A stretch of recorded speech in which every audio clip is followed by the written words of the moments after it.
الحمدللہ رب العالمین والصلاة والسلام علی سید المرسلین اما بعد۔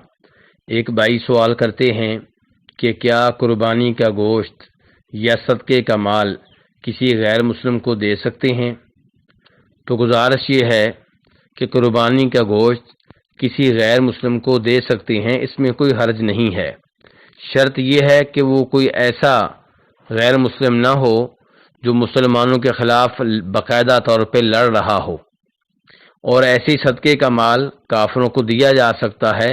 شرط یہ ہے کہ وہ صدقہ نفلی ہو، زکوٰۃ نہ ہو۔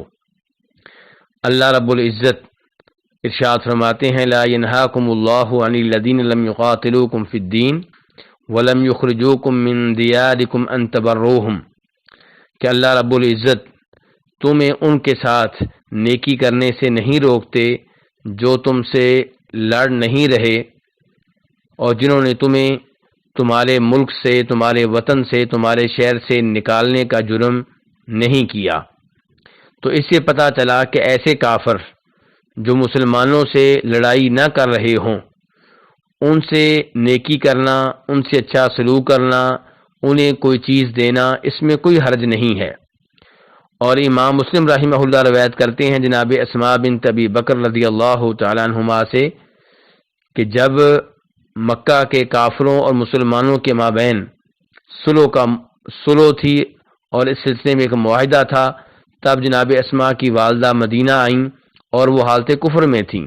تو جناب اسماء نے نبی صلی اللہ علیہ وسلم سے سوال کیا کہ کیا میں ان سے اچھا سلوک کر سکتی ہوں؟ تو آپ نے فرمایا ہاں، ان سے اچھا سلوک کرو، یعنی کہ ان کی خدمت کرو۔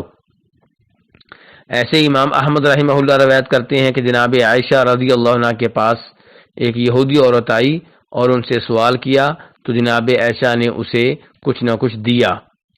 تو خلاصہ کلام یہ ہے کہ کافروں کو قربانی کا گوشت دیا جا سکتا ہے، اور مدینہ کی کھجوریں بھی دی جا سکتی ہیں، زمزم بھی دیا جا سکتا ہے، لیکن جو زکوٰۃ ہوتی ہے وہ مسلمانوں کے لیے ہے۔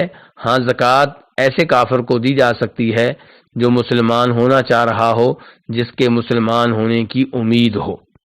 واللہ تعالی اعلم۔